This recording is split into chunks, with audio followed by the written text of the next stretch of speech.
Sergeant Martin? Yes. Detective Inspector Holloway. Oh, good afternoon, sir. It's quite an honour to have you come all this way down from Scotland Yard. You think so?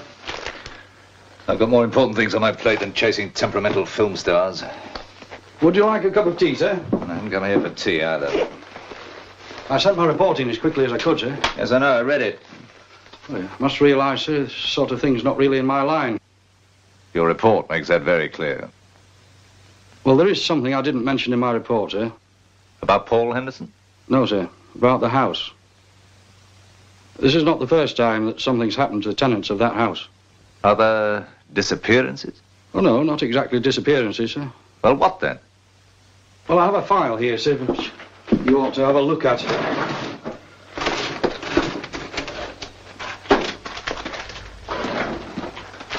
There's something that happened about 2 years ago, sir. The house was empty for some time, and then the estate agent had an inquiry from a young couple in London. Hillier, the name was. Charles and Alice Hillier.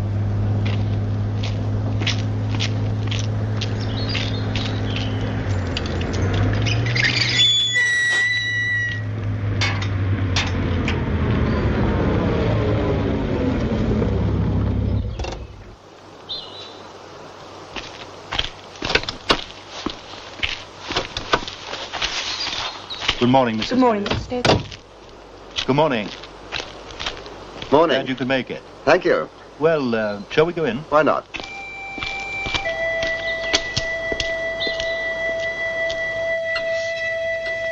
Who was your last tenant? Queen Victoria? No. But the house has been empty for some time. Perhaps you'd like to see the kitchen? I hope there's a refrigerator. Oh, yes. Not the most modern, of course, but definitely a refrigerator.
But it does have some virtues, don't you think?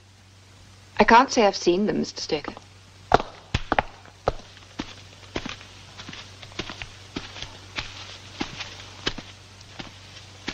This collection's fantastic. Somebody who lived here had literary taste after my own heart. It's perfect, isn't it? You're not serious. No, I mean it. It's ideal for me. Oh, darling. Now, look, I promise we'll move back to London as soon as I finish the book. I haven't been able to write a line in weeks, you know that. Do you really want us to take it? I suppose I could bear it for a month or two. Good. I know I'll be able to work here. What sort of work, may I ask? Well, my husband's a writer, Mr. Stoker. Oh, what kind of writing does he do? Horror stories. He specializes in murder, in the most gruesome ways imaginable.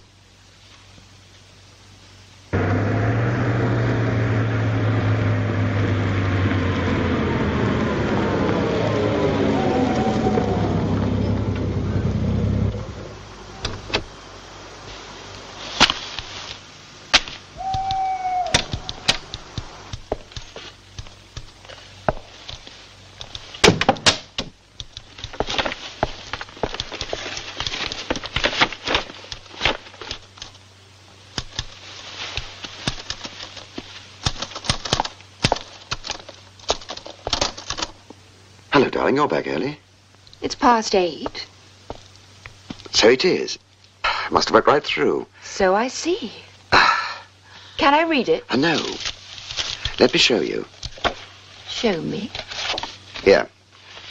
They say one picture's better than 1,000 words. That's Dominic. He's the villain in my story. He's a strangler who's escaped from an asylum for the criminally insane. He roams the countryside at night searching for fresh victims, laughing maniacally as he kills them. Sometimes I wonder where you get your ideas. Looking through the window. That's where I first saw him this morning, just after you left. You saw him? Only in my mind's eye. From now on, Dominic's my partner in crime. He's going to make us a lot of money. Well, here's to Dominic.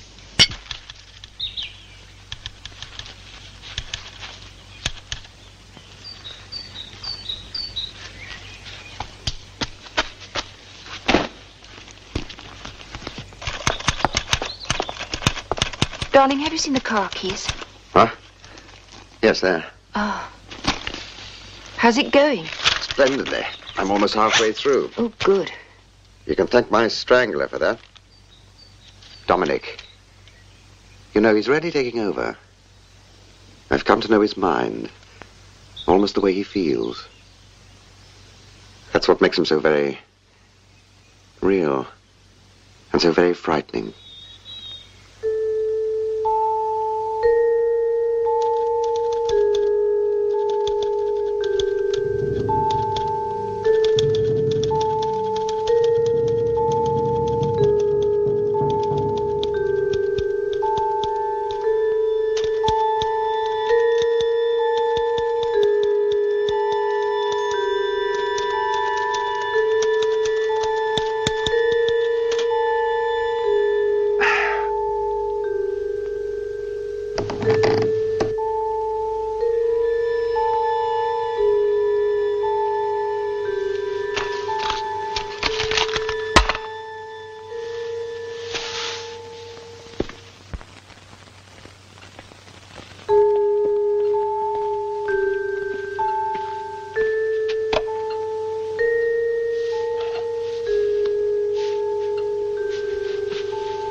Hello, darling. Oh. What's wrong? I didn't know I didn't know it was you. Who else did you think it was? You silly. Oh, I'm exhausted. I'll make some coffee. Do you want some?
Oh, darling, what's the matter?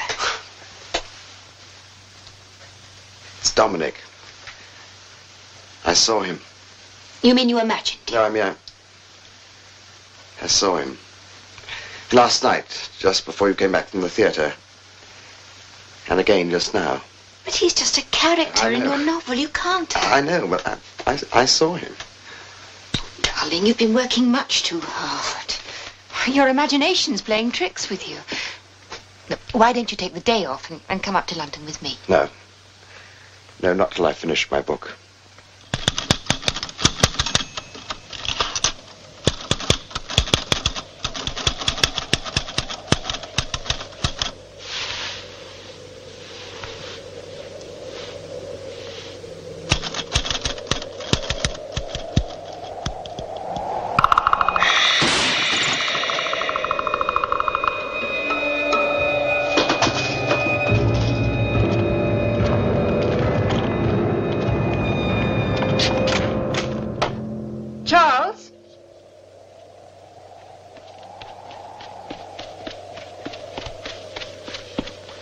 What is it?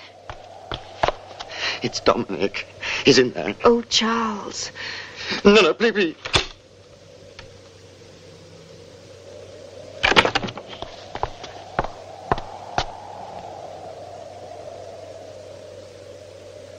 He's over there. He's sitting in the chair.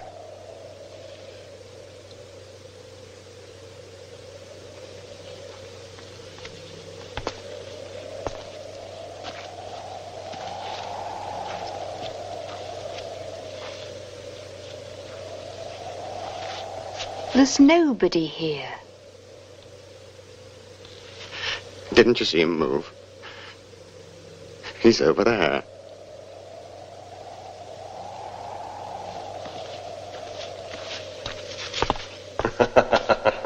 Didn't you hear that? He laughed. Oh, darling, please.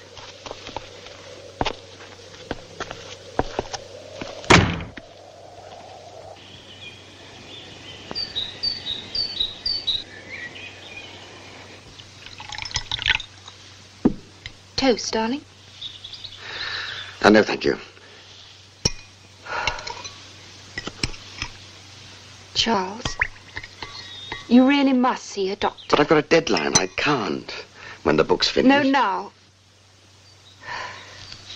How much longer do you think we can go on like this? All right. So that's the story, Doctor. What do you think?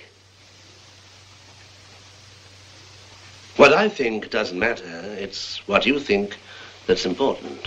I mean, what more can I tell you? A good deal, Mr. Hillier. I don't understand. Exactly. The point of psychiatry is to help you to understand. And that takes time.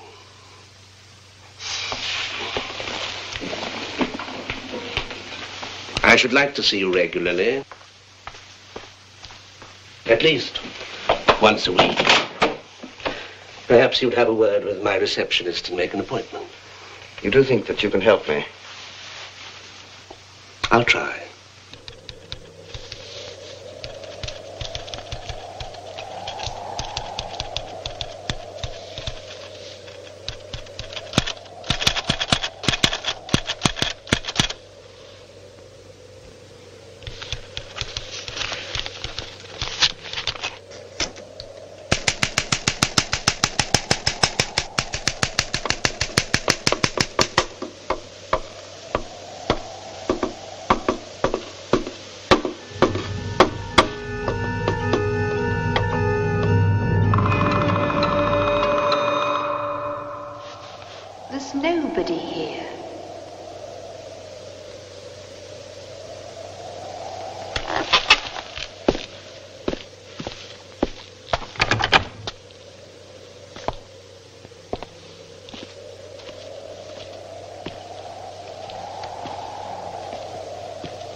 How's it going? It isn't. I think there's a storm brewing. A storm? Andrews keeps talking about a storm inside me. Everything comes from the inside, apparently. A projection of my own imagination. Do you know what he actually told me at our last session? He said that when an author creates a character, it's like an actor playing a role. And sometimes the role takes over. I shan't do any more work tonight. You just relax, darling. I'll make you a nice hot drink.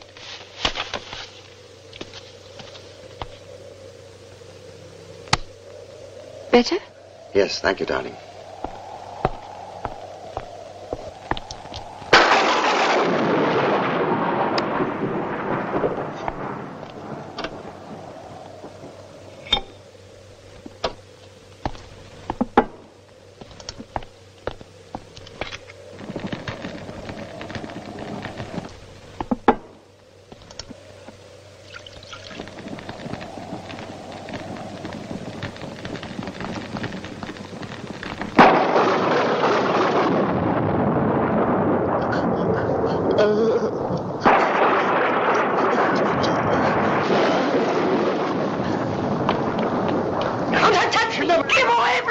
I saw him, it was Dominic. It wasn't Dominic. It was you. Me? Yes. You came up behind me. Tried to strangle me. Oh, my God.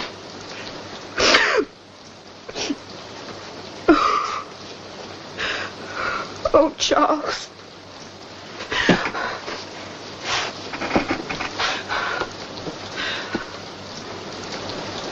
Oh, darling, what are we going to do?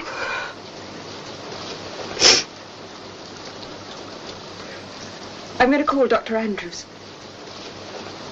He must see you tonight.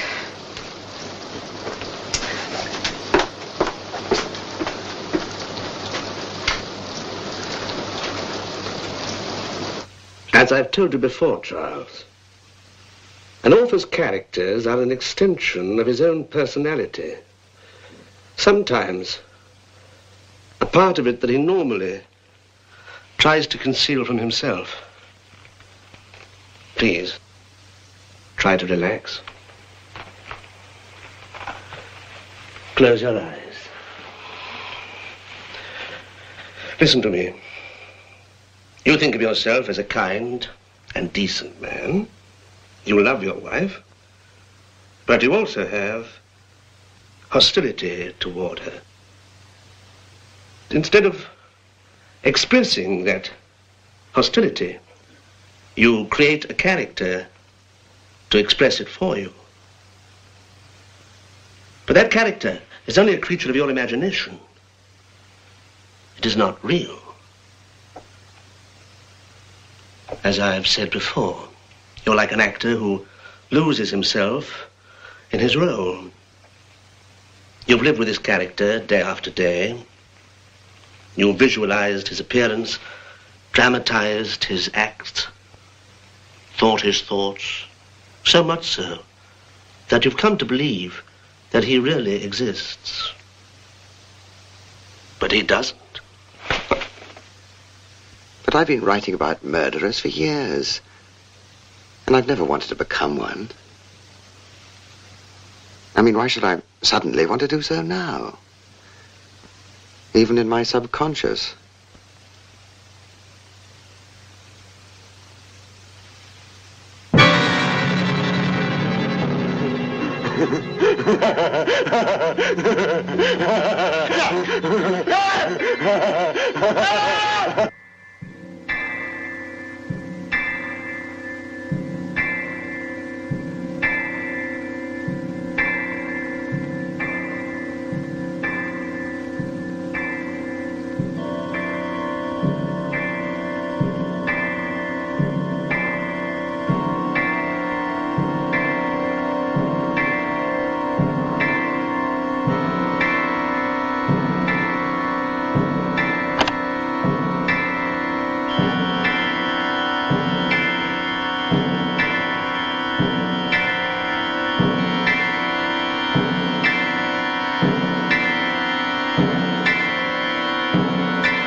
How did it go?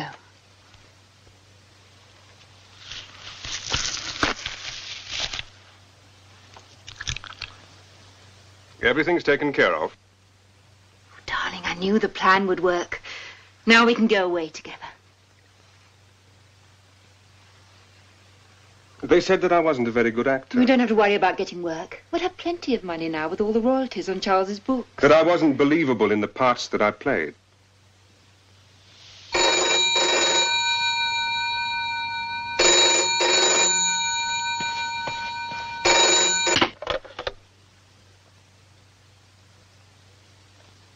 Hello?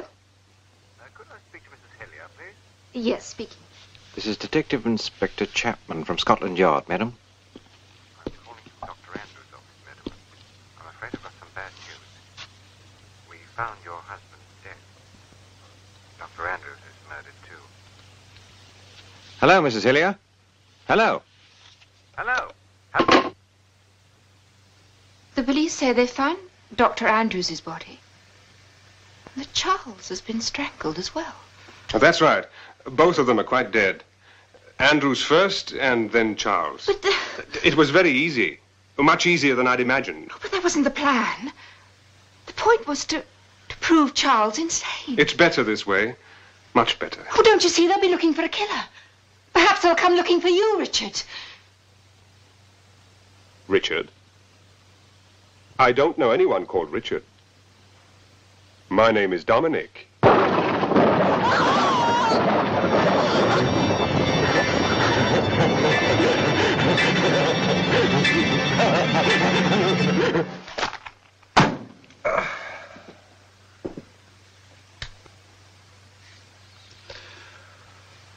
We found him standing over a body, laughing.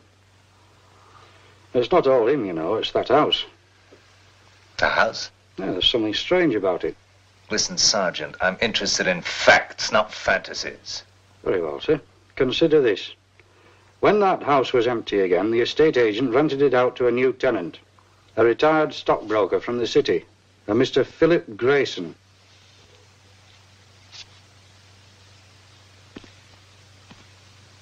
Interesting house. Yes, it is. For the right person.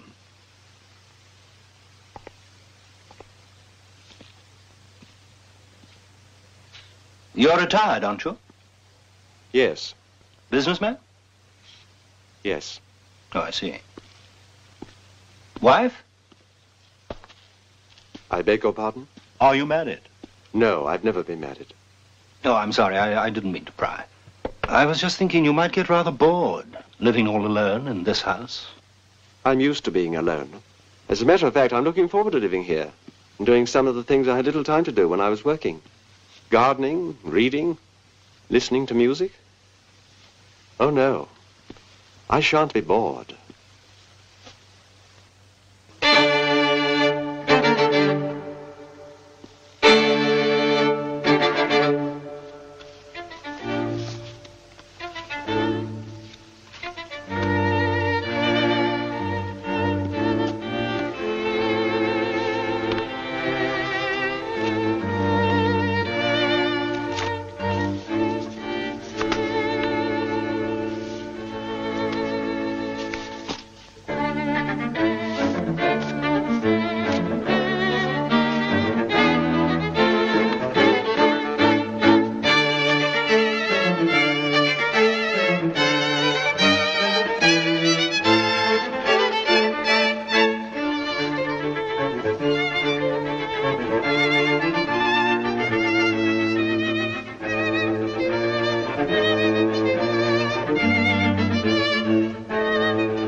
She is beautiful, isn't she? My Salome. Oh, yes. Yes, it's very well done.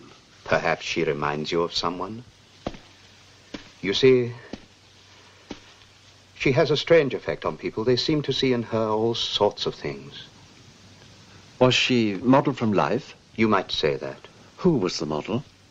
My wife. She must be a very beautiful woman. She's dead. Murdered. No doubt you've seen the rest of the figures in my exhibition. They're all murderers. That's what the public wants to see.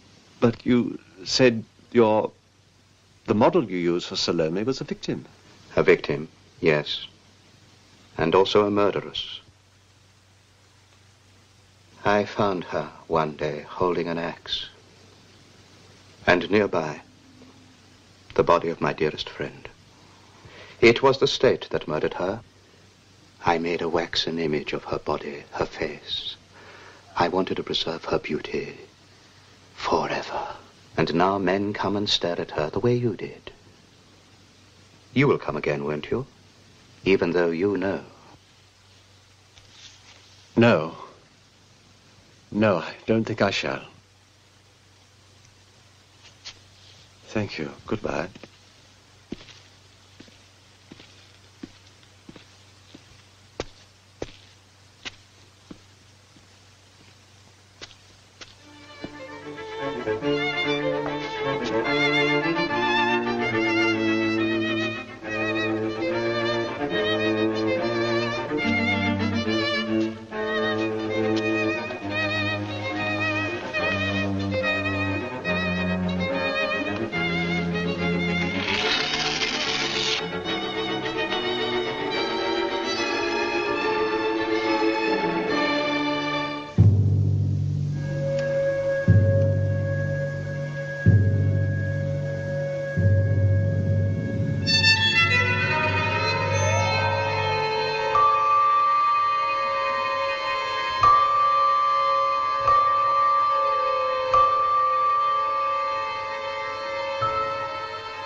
My dear Philip.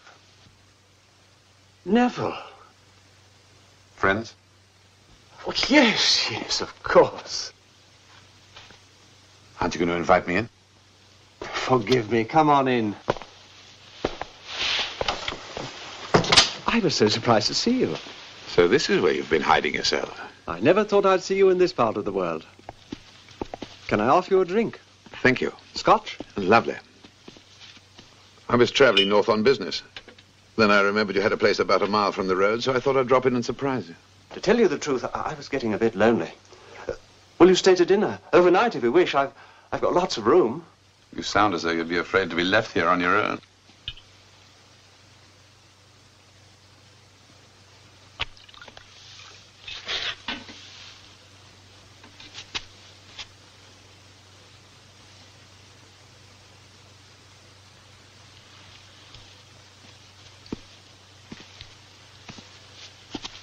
That's past now. And with me. We could never have won her, Philip. Either of us. We're not winners, you and I. Anyway, it was a long time ago. Now she's dead. How do you manage to occupy yourself here all day? Oh, there's plenty to do. I read, listen to music, do the garden. I walk into town occasionally, when the weather's nice. That reminds me, I was popping myself, get some tobacco before I leave. Can I give you a lift in? Well, I wasn't going in, but, oh, why not? Rather a good antique shop here. I used to collect those when I was a kid. Did you? Would you like that swan as a souvenir of your visit? I wouldn't know what to do with it, unless you filled it with apple strudel. I must say, things are very much cheaper here than they are in London. Well, they always are, aren't they? Good Lord. There's a waxworks museum here. Yes. Let's go and have a quick look-see. Oh, no. It's sure to be dull, and it's such a nice day. I haven't seen one since I was a kid. Come on.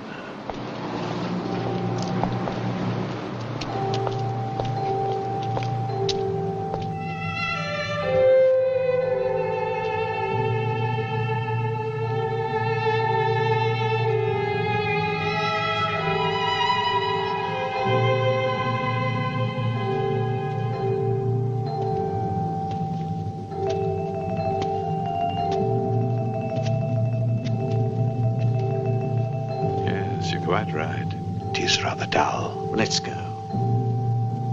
Wait a minute, what's through here?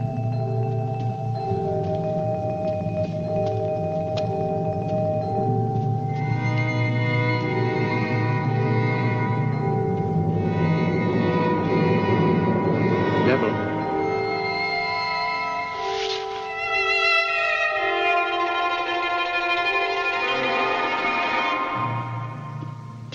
It's stuffy in here. Let's go. She's beautiful. She's almost alive. She's lovely.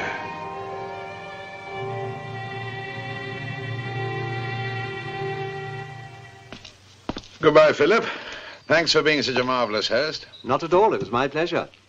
I'm only sorry you can't stay. No, I'd better fly back. I'm late now. Sure I can't give you a lift into town? No, thanks. I'm not going in today. I'll be off then. Bye. Cheerio. Take care of yourself. Thanks for everything. Ciao.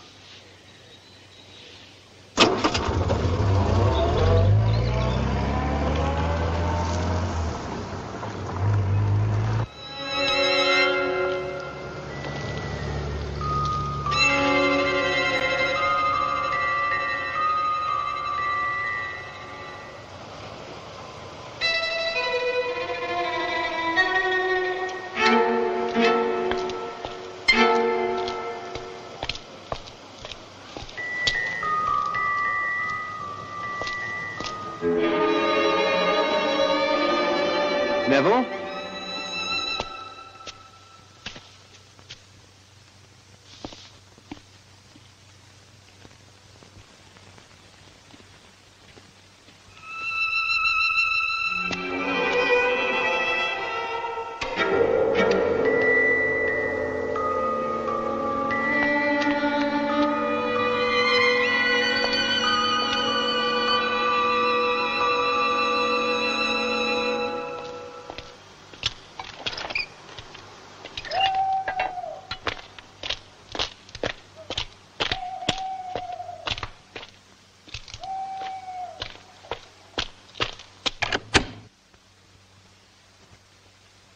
I help myself.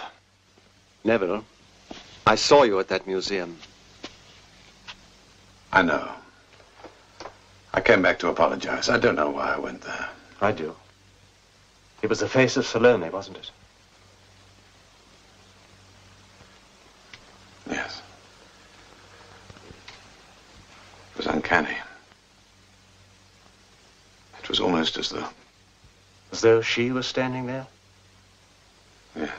That's exactly what I felt. That's why I tried to persuade you not to go into that museum. There's something evil about that place. Yes, there is. I don't think either of us should go there again, ever. No. Well, would you like to stay here tonight? Oh, no, I should have left before now as it is. Oh, Philip, I'm sorry. It was silly of me. Take care of yourself. You take care on the road. I always do.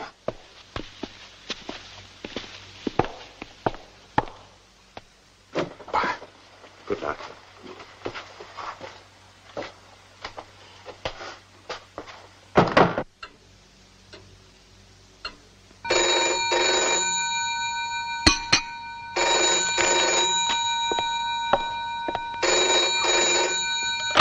Hello? Hello, Philip. This is Neville. Well, hello, Neville. Anything wrong? I'm still at the village. I'm staying at the hotel. The Queen's Head? I know it sounds absurd, Philip, but I can't leave here. I've got to go back to that place. Don't go there. You stay where you are. I'll be right over.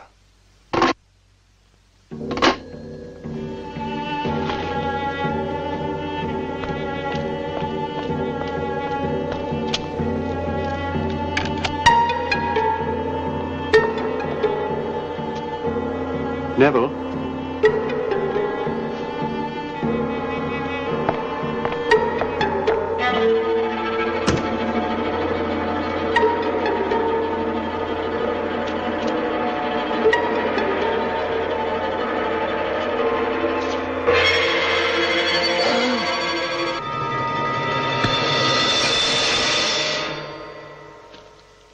I told you that my wife was guillotined because she'd murdered my best friend.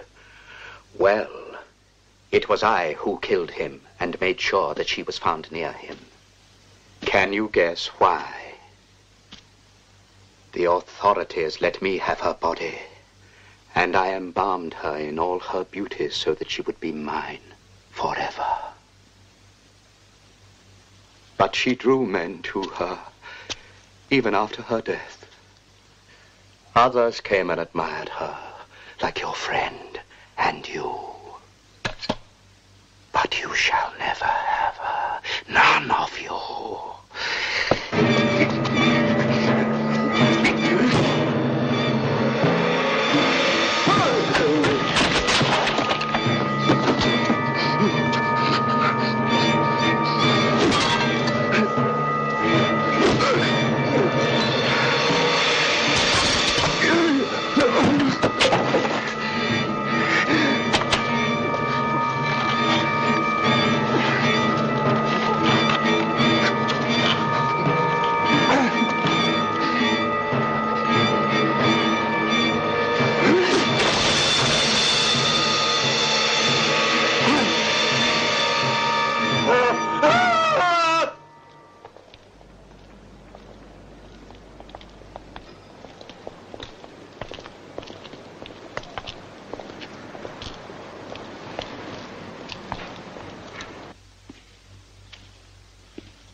She is beautiful, isn't she? My Salome.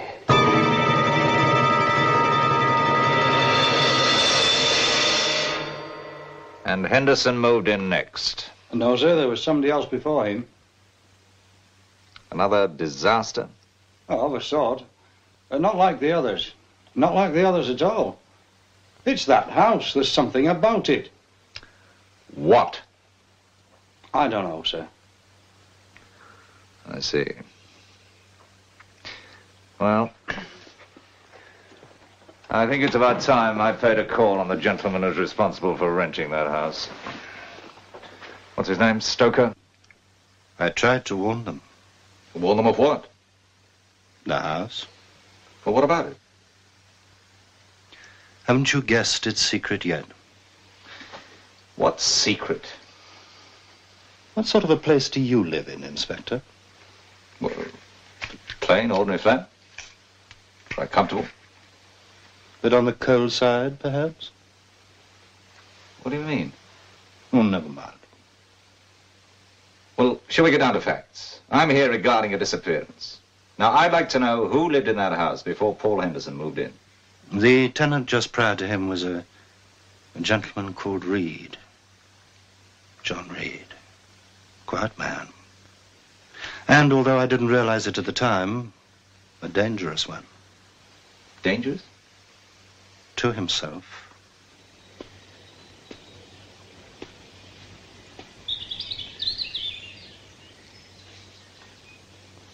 Jane?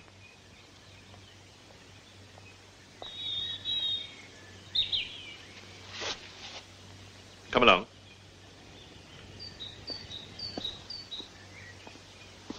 Well, Mr. Reed, you see I haven't exaggerated. You and your daughter would have no difficulties keeping it up. No, I suppose not. May I see the rest of it, please? Yes, of course. Let me show you the study. I think you're going to like this. Lots of room.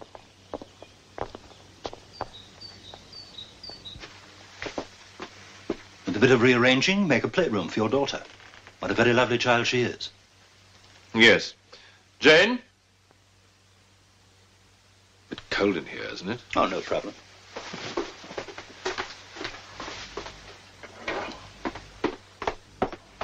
This would make a nice playroom. Yes.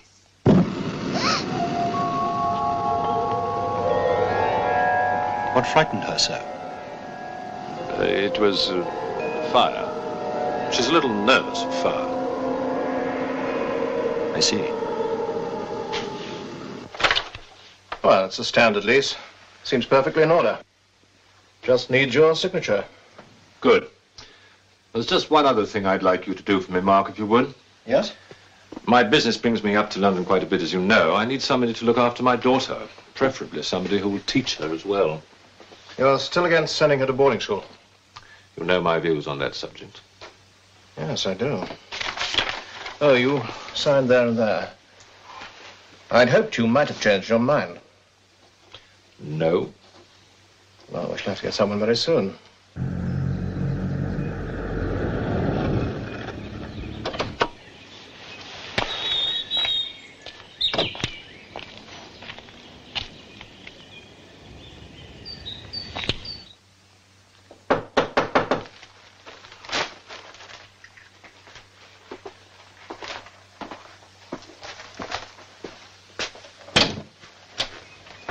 Mr. Reed?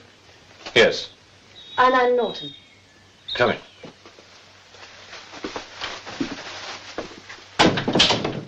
I've been expecting you since noon. Oh, yes, I'm sorry. I'm afraid I got a bit confused by the directions. Anyway, I took the wrong turn. Yes. Please sit down.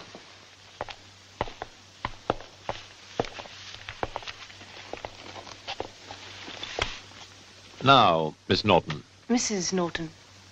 I'm a widow. When you telephoned yesterday, you said that you'd been a schoolteacher. Before I was married. Do you still think that you are capable of handling the education of a child? In the classes I taught, I had more than 40 children. None of them was like Jane, Mrs. Norton. Why don't you want your daughter in school, Mr. Reed? Is she a problem child?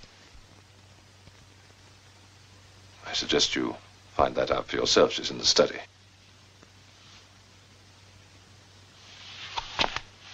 Please.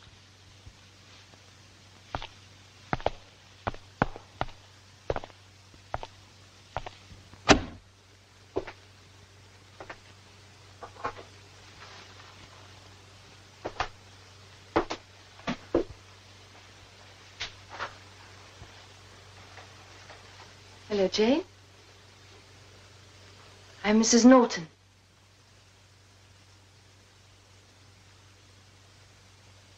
Mind if I sit down?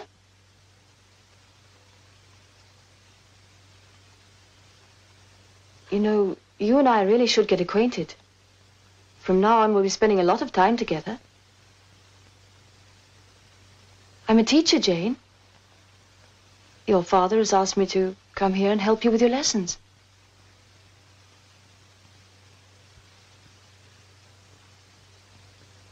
Well, then.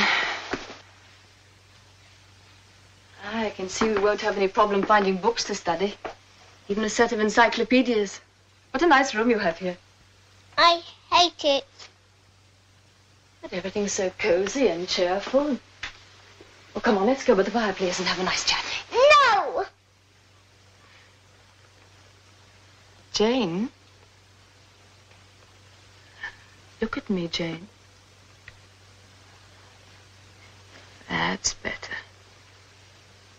Friends should always speak face to face, don't you think so? Particularly when they have problems to discuss. You know, if you tell me what's wrong, I might be able to help you. Is it the fire? He always has it going. Of course, it'd be too cold in here without...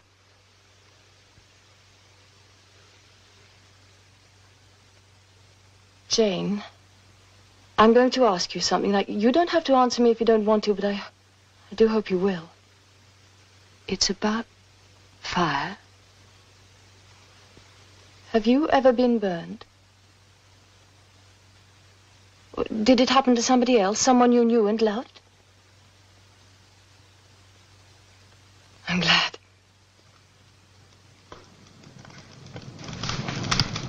Of course, fire can never harm us as long as we're careful, so there's really nothing to worry about, is there?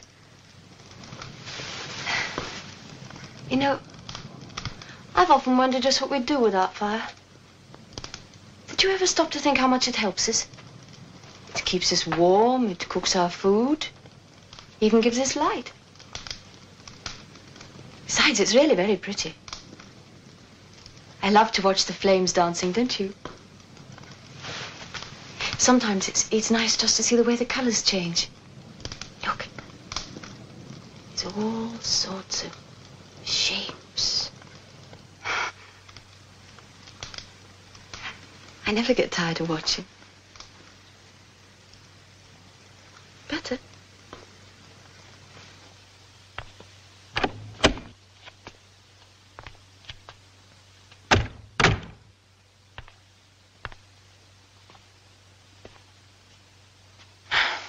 I'm afraid your daughter does have problems. You're not interested in taking the position, then? Oh, on the contrary, Mr. Reed. I'm going to stay.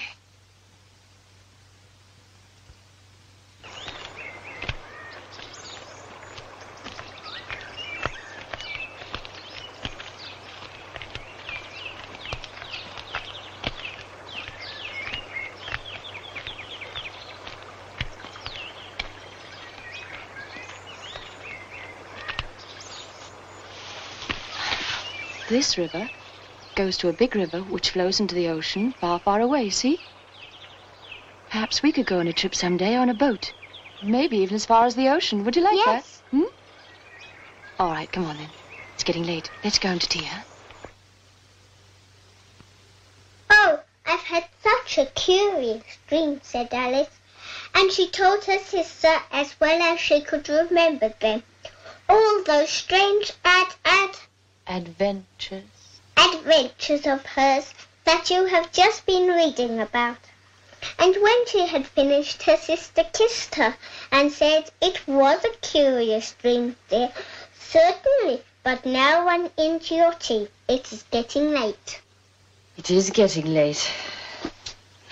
I think we've accomplished quite a bit today, don't you? I liked Alice in Wonderland. Did you? You read it very well. My father taught me. He said it would give me something to do when I was alone. Were you always alone, Jane? Have you never had other children to play with? My father doesn't like me to play with children. So all you've had are your toys? My father doesn't want me to play with toys either. Well, we're going to have to do something about that. Where are you going? To make us some lunch. You want to come and help? I'd rather just stay here now. And do what? Watch the fire.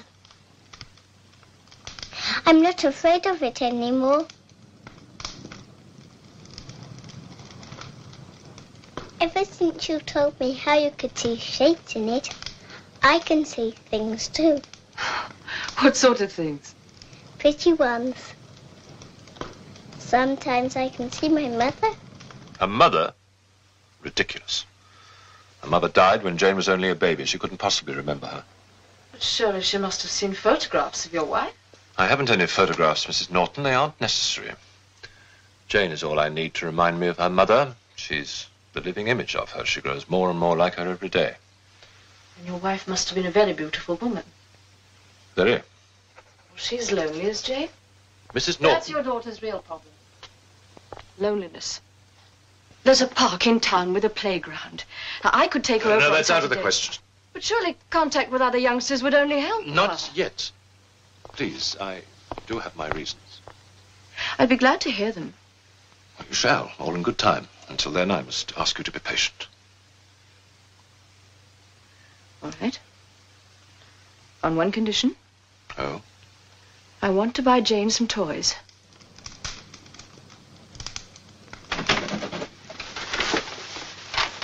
Good evening, Jane. Hello. Did you have a nice day? Yes, thank you. I hoped I might find you studying those lessons I left for you. They're all finished. Oh, good. Well, I've got some other things here for you to look at. Toys? I told you I was going shopping. Paint box, a jigsaw puzzle, and a word game. But first, I want you to see this.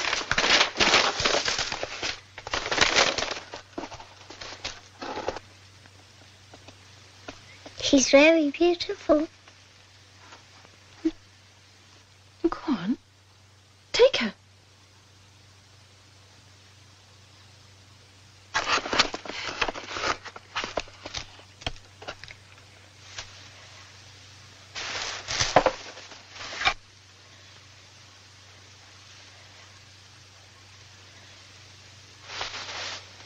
What shall we call her? Give me that! Where did this come from? You gave me permission to buy some toys. Educational toys, Mrs. Norton. Not this.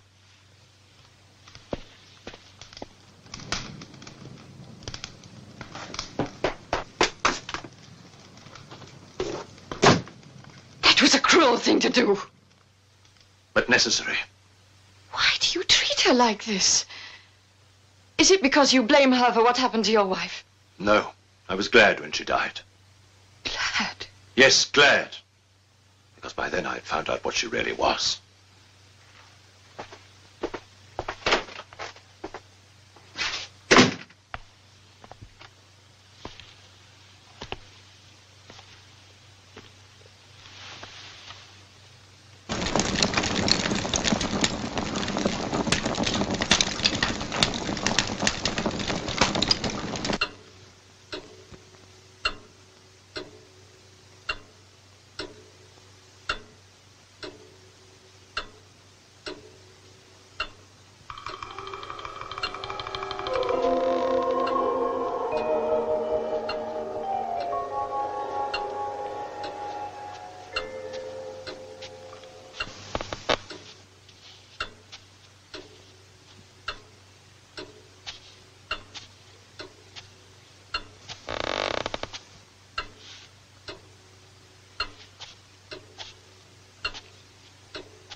kinds of trees here, Jane. I want you to tell me their names.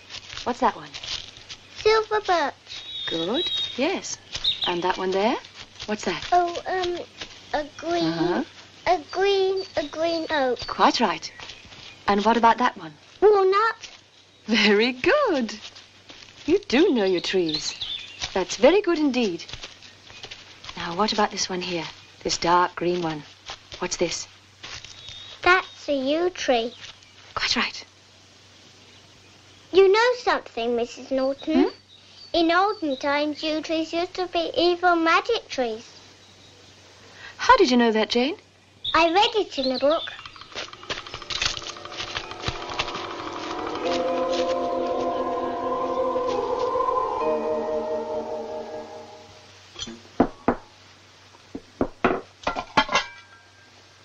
Jane!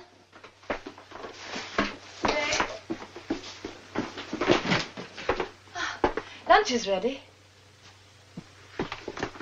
What are you doing? Nothing.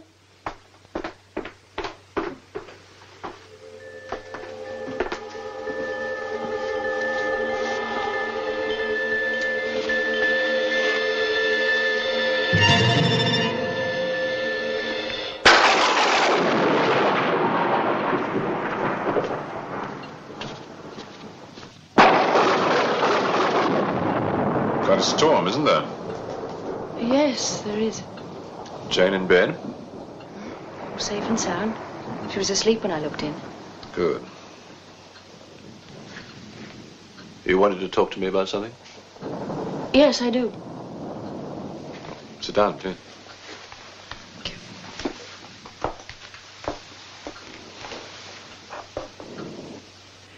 Mr. Reed, you bring your daughter to an isolated old house in the country. You shut her off from all outside contacts. You even hired me as a private tutor so that she won't have to be with other children.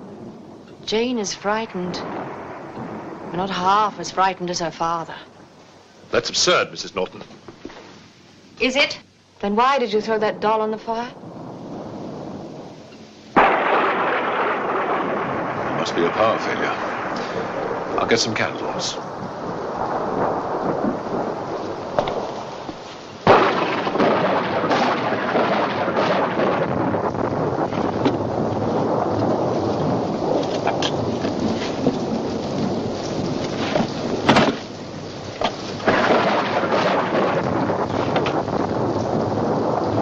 That's funny.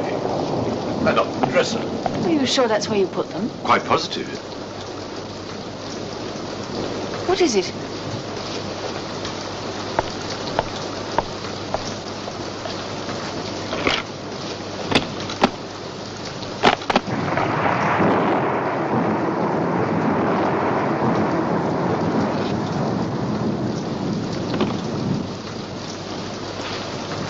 What is wrong? There are only 4 candles here.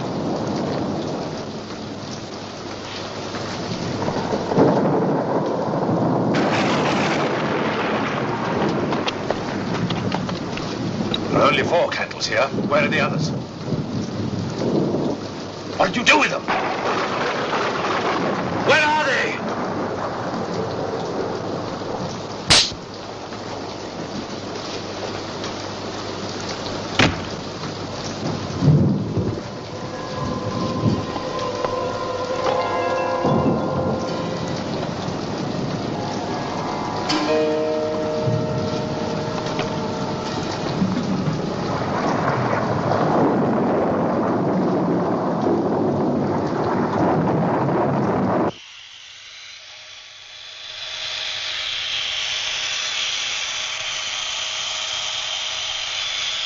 Mr. Reed, Yes?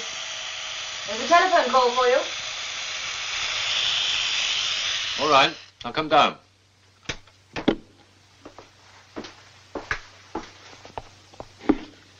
Hello? Yes? Good. So they're all ready to sign? Yes. All right, then. This afternoon? What time? 3. Yes, that'll be all right. Yes, I'll drive in. Fine. I may be a bit late. Traffic's probably going to be rather heavy, but I'll get there as Well, I'll get there as close to 3 as I can, all right? Goodbye.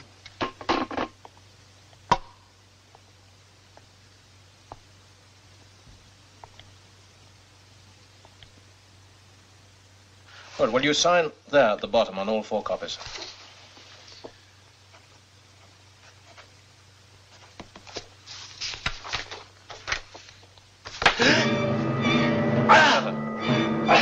Drop the music.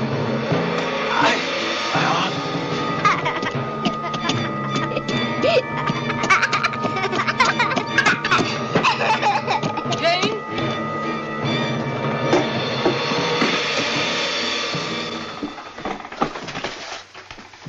Oh, come on, dear. It's a lovely day. Let's go for a walk. All right. Come on.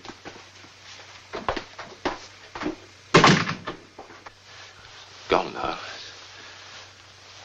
Sure. Can I get you a drink? No.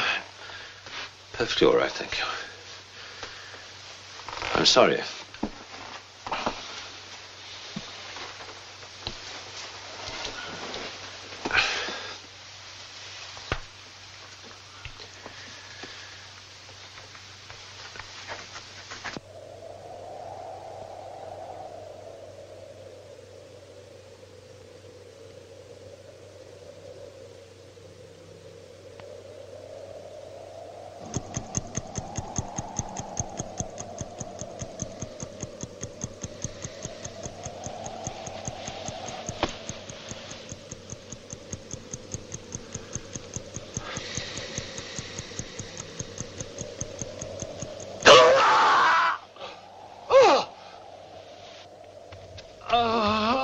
Mr. Reed.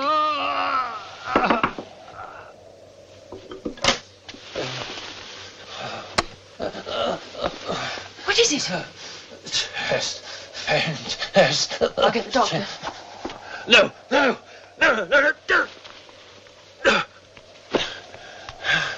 Hello, Dr. Brady. Yes, look, can you come round at once? This is Mrs. Norton, Yew Tree House. Yes, I'm afraid it is very urgent, yes.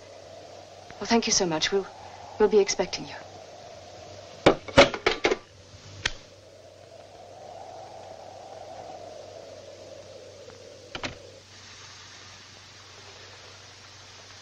Nothing wrong with your heart.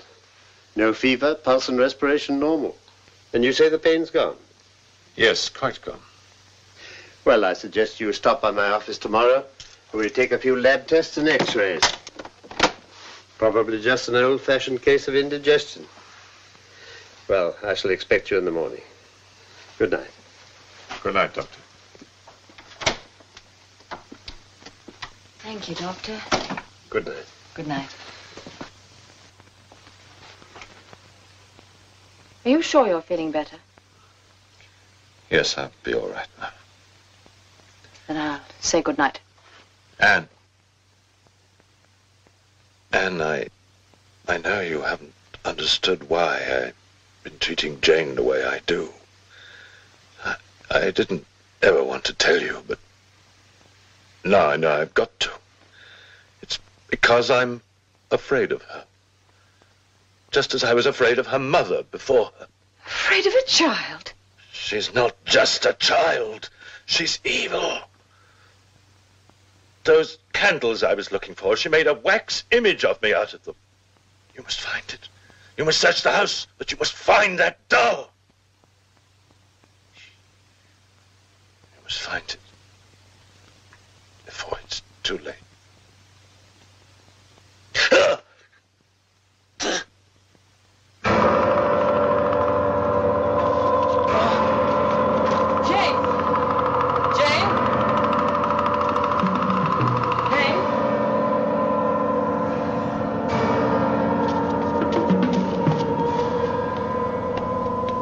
Give me that doll.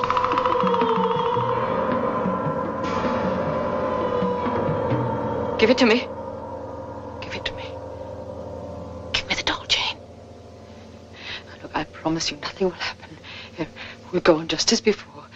Nothing will happen. Give me the doll, Jane. He said I couldn't have a real doll.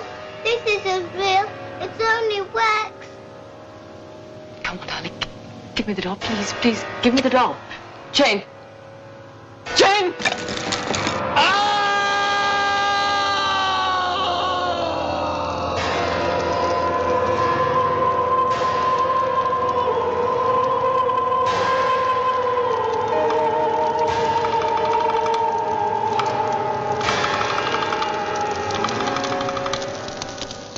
It wasn't the man, or the child, or what either of them believed that caused the tragedy. It was the house. Look, I'm not interested in superstitions, but in facts. About its next occupant. Paul Henderson, the film star who disappeared. Yeah, that's the case I'm on. Understand the house, and you might find out what happened to it. What do you mean? He only wanted the house for a short time. I tried to discourage him from taking it. Why? I didn't think he'd be happy there. Not with his personality. Still, if he really wanted it. I remember waiting for him to arrive.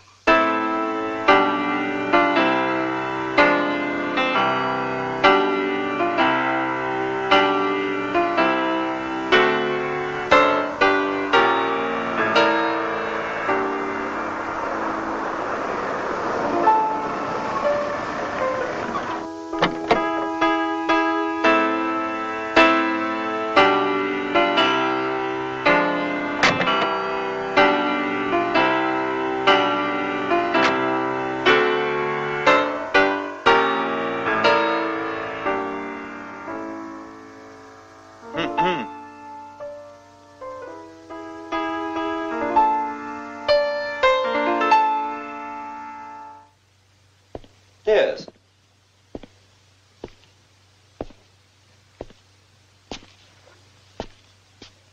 Yes, I like it. You see, I told you. This place is absolutely ideal for you. Yes. Well, it's just for a few months while we're shooting the picture. Of course, the main advantage is that it's less than an hour's drive from the studio. Does seem quite comfortable.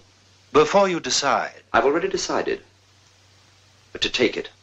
Oh. In that case, I feel it's only fair to warn you. Warn me? The former tenants. There were, tragedies. Are you trying to tell me that this house is haunted? Not exactly. What a pity. I would have liked a ghost. You see, it isn't that I just star in horror pictures. I'm an expert on the whole subject. Ghosts, vampires, werewolves, witches, demons. In fact, there's very little that I don't know on the subject of the supernatural, Mr. Stoker. Stoker? That's true.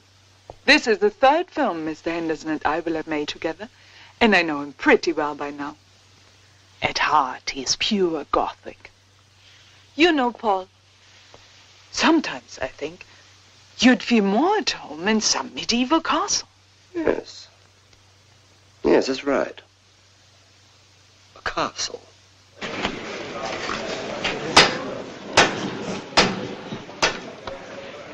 You approve, Mr. Henderson? Yes. Oh, yes, Mr. Petheridge. I approve of this. But hardly of that. Call sheet for tomorrow, Mr. Henderson. Any similarity between this model and that set is purely coincidental. It's all we could afford on the budget. Paul, I'm so sorry. Everything all right, I hope? No. Everything is not all right. As long as you and your art director here insist on my acting in this rabbit hutch. What's wrong? Tell me, Mr. Talmadge, since leaving the depressing confines of television, how many films have you made? Well, actually, this is my second. But your first horror film. Well, let me tell you, Mr. Talmadge, I have made hundreds of them. Hundreds. Oh, my God. And if I go on working for this company, I shall finish up looking like him.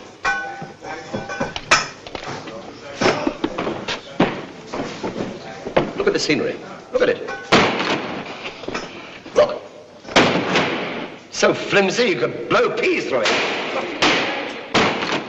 Please, Mr. Henderson, it's been freshly painted. That's what's wrong with your present-day horror films. There's no realism. Not like the old ones, no. The great ones. Frankenstein, Phantom of the Opera, Dracula. The one with Bela Lugosi, of course, not this new fella. They didn't have freshly painted scenery. Oh, well, I'm sure you'll like your vampire costume. Rita, would you please bring over the cloak from Mr. Henderson?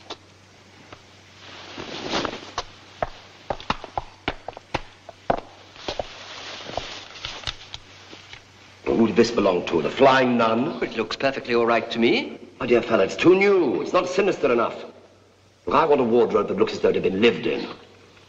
Or died in. Well, what do you expect us to do, rob a graveyard?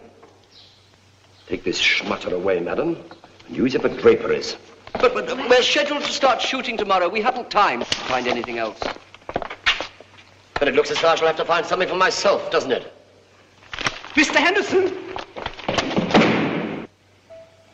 Wardrobe mistresses, ineffectual art directors, no-budget pictures. Curse of the bloodsuckers. Come. Your call sheet for tomorrow, Mr. Henderson. By the way, somebody left this card on my dressing room mirror. Any idea who it was? Not at all, Mr. Henderson. Right, thank you.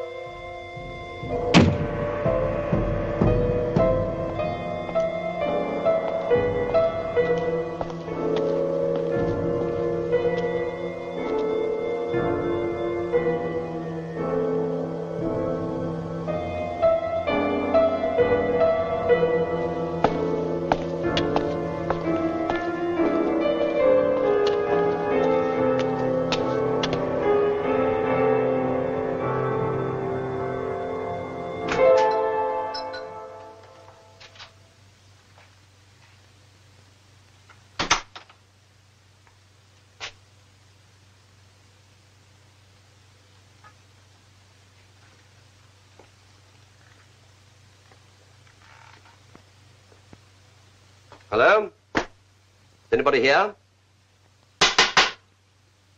Shop?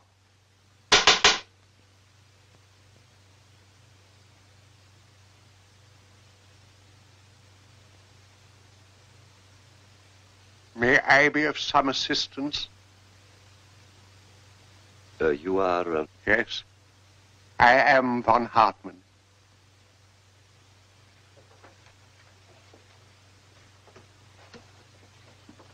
You are a celebrant? I beg your pardon? Oh, I see what you mean. No. Of course, I have performed the Black Mass on many occasions. Ah? In my films, you understand. My name is Henderson. Paul Henderson? The film actor? I'm afraid, sir, I do not patronize the cinema. Oh. Yes, well, I'm looking for a cloak. A cloak? Yes, a long black cloak, something old and worn. The sort of thing that might have been used by a Transylvanian vampire. A vampire's cloak? Yes, I was hoping to find something that looked authentic. It's so important, don't you think? I think I may be able to help you, sir.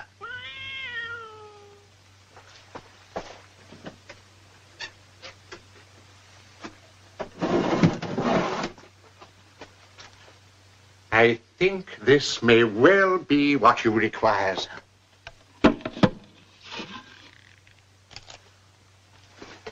Try it on.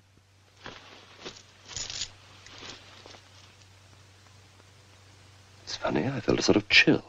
Yes, it's been a long time down below. It's very cold up there. Yes. How much are you asking for it? Shall we say 13 shillings? It's an odd sum. 13 shillings a week. No, my dear sir. 13 shillings and it's yours. For life. Well, that seems very reasonable. 10, 11, 12, 13. I shall soon be closing this establishment. I only hope you put the cloak to its proper use. My dear Mr. von Hartmann, in my films there is nothing improper. Shall I put it in a bag? Thank you, no. Now I'll take it over my arm. My car is just outside. Good day, sir, and thank you. Thank you. shall be able to rest in peace. Come. Ready in 2 minutes, Mr. Henderson. Right, thank you.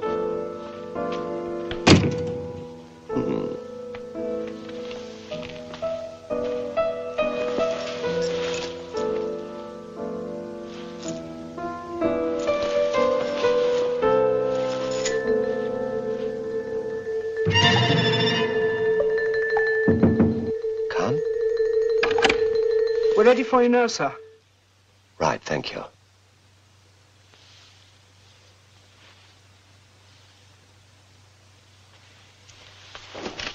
I'll bring the cloak for you, sir. Yes, thank you.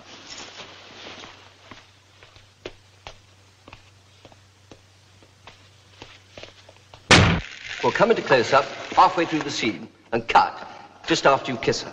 Then make up and put in your fangs for the next shot, and we'll come in from the other angle as you raise your head. Look, I have done this sort of thing before, you know. Yes, well, I think we'll try a take. Killer outside. Now, quiet, please. Quiet. Turn over. Speed. Mark it. 27, take 1. Action. Must you really go? But it's almost midnight. I'm not afraid. Even though your father believes that in my family there runs a thirst for blood. You mustn't take him seriously. He still believes in the old superstitions of our land. That at the stroke of 12, the vampire must feast. But do you believe it? I only know that I love you.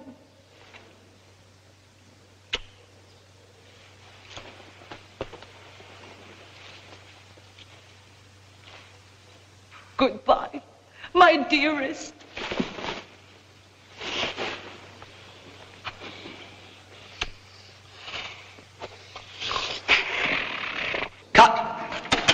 Okay? Okay. Okay, sound. Well, sounds good. Right. Pull! Pull! Oh! Oh! You beast! You bit me! Oh! Paul, that's a very splendid performance, but you really don't have to get quite so carried away.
Emerald? You know I'm vegetarian.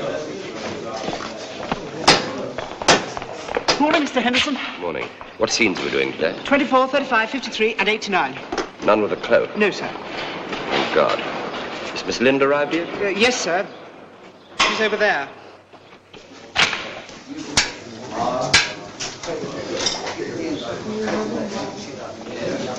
Carla, I really must apologize for what happened yesterday. I don't know what came over me. I've been playing vampires for years, but I've never actually bitten anybody before. Then why start on me? Carla, please. Am I forgiven? All right, Paul. But it will cost you a dinner.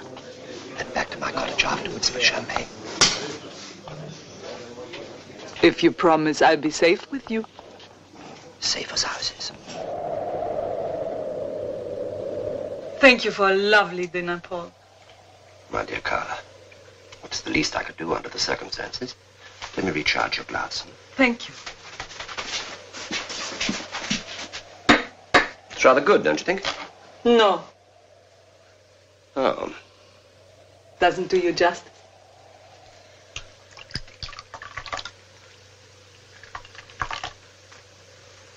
Good heavens. What is it? Listen to this. Fire destroys costumery shop. The salvage authorities investigating the cause of the fire are puzzled by the discovery of a coffin buried in the earth of the cellar beneath the shop containing the body of an elderly man. Although dead for years, the body was quite well preserved and death appeared to be from natural causes. It's von Hartmann. Who? The man from whom I bought my cloak. He said he was closing the place and was glad to find someone to give it to. Well, that someone was me. What are you talking about? I'll show you what I'm talking about.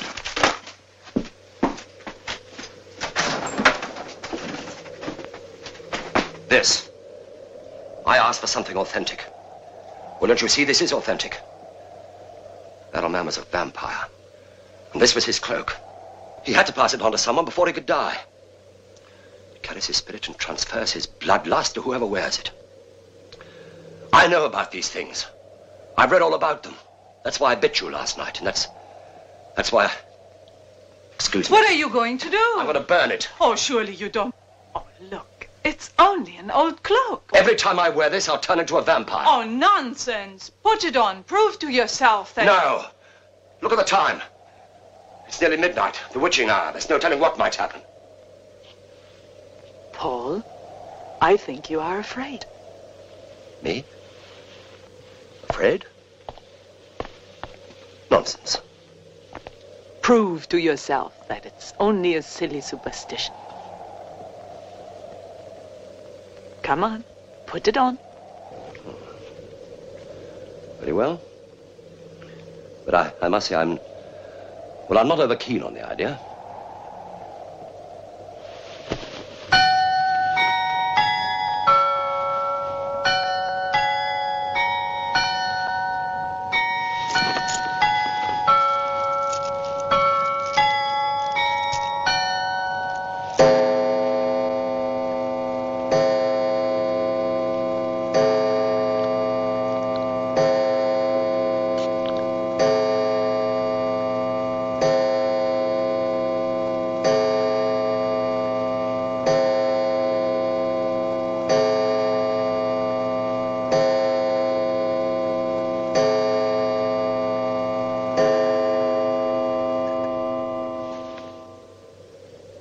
You see? Nothing happened. I can't understand it. Wait a minute. This isn't my cloak. No. This one is.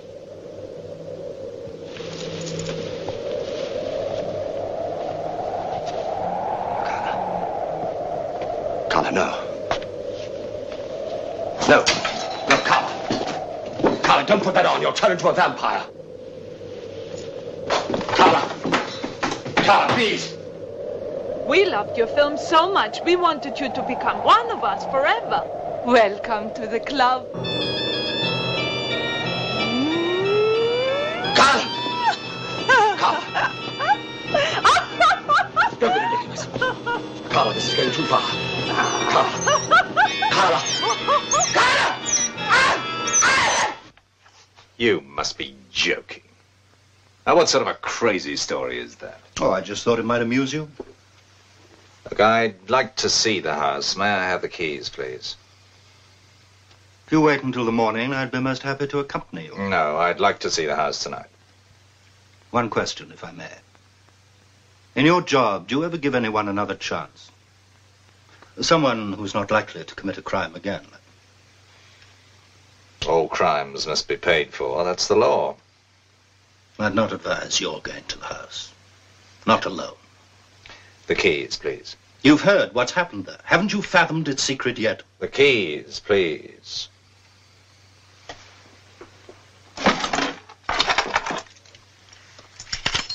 I still say you do better to wait until the morning.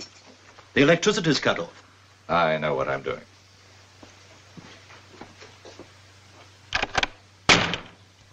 Do you?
Perhaps you understand the secret of this house now.